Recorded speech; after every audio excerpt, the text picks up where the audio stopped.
Congresswoman Alexandria Ocasio-Cortez of New York has proposed what she is calling a Green New Deal. The deal would shut down America's entire traditional energy sector within 12 years. Gasoline cars would be history. Close to 10 million Americans would lose their jobs. Virtually every building in the country would need to be retrofitted to become something called carbon neutral. Those are just the big points. There's a lot more in it, a lot more. Amazingly, quite a few Democrats seem to be taking this proposal seriously, or at least they're afraid to say otherwise for fear of offending the 29-year-old leader of their party. One person who clearly thinks it's ridiculous, though, is Speaker Nancy Pelosi. Pelosi still believes that she is the leader of the Democratic Party. She described Ocasio-Cortez's plan as, quote, the green dream, or whatever they call it. Nobody knows what it is, but they're for it, right? Ouch. Dana Perino served as George W. Bush's press secretary, of course, and she hosts the Daily Briefing, which you watch daily, and she joins us tonight. Dana, it's great to see you. Nice to see you. So, I mean, I guess the first thing that strikes me about this plan... I was thinking about how am I going to not laugh? Well, I mean, what I'm so struck by, that my initial thought is the party of science forgot to consult scientists when they draft a complete rewrite of the American economy. How did that happen? Well, interesting also that Nancy Pelosi called it, as you said, the green dream, and Alexandria Ocasio-Cortez said, I like that. I like the sound of that. She wasn't offended. But what I also saw was that Speaker Pelosi said, I appreciate the enthusiasm. And boy, is it enthusiastic. What it is not, Tucker, is about the environment. It is about progressivism. If it were about the environment, then we might actually have some science in here. So, for example, one of the things that they want to do is to end fossil fuel use in 10 years. Well, the problem is not taxes in this matter, okay? The problem is physics.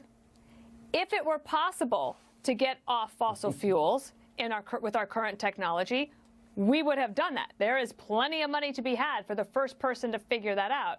It's just that the physics isn't there yet. But why is this not about the environment and about progressivism? The best way, the only way really right now with the technology we have in order to get off fossil fuels is to add more nuclear power. But guess what? In the Green New Deal, nukes banned. And it also says that they can't even say within 10 years that they would be able to completely eliminate nuclear power altogether. This is the stuff of dreams. But it also could turn out to be may I stop you there? A nightmare.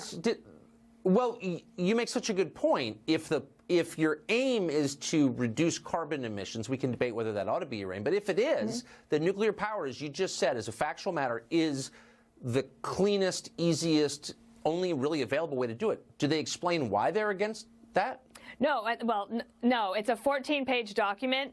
It's light on the details, right? And so that's something that they can say. Like all of these Democrats who have signed on today, as you said, like all the presidential candidates, they're like, we're so excited about this. It's an idea. It's a goal. It's not really real. But here's another thing. The other co-sponsor for Alexandria Ocasio-Cortez was Ed Markey, the senator from Massachusetts. Back in 2009, when in the Obama era, where they passed this cap-and-trade deal, that's actually what helped lead to them losing seats in that first midterm for President Obama, that and Obamacare. Those two things. What's in this Green New Deal? Well, more of the same, plus you'll get free health care.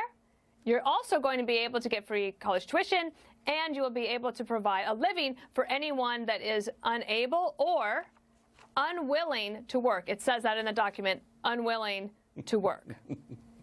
So that's why I said I'm trying not to laugh, but it is a little bit preposterous that even today, obviously it's blanketing the airwaves. We're covering it here. It's going to get a lot of attention, and that's a good thing because we should have these debates. And it's also, if I can say, a little bit cynical and pretty insulting to those of us who actually care about the physical environment, like the land and the water and the air, which is getting dirtier. Walk through downtown San Francisco. It's filthy. Los Angeles is filthy. Environmentalists like me would like to see that cleaned up, and for them to use this stuff and call it environmentalism is it also ignores the reality that it is actually who's putting in the most money for R&D and reinvesting to try to find new technologies. It is the government and then also the power companies. If you look at the power companies, they're actually trying to do it. They want more wind, more solar. But here's another thing that this document totally ignores, which is energy reliability. That is about our national security. And this document is really It's light on the details. I don't think it will be going too far, but it could be a real problem for those who signed on to it today.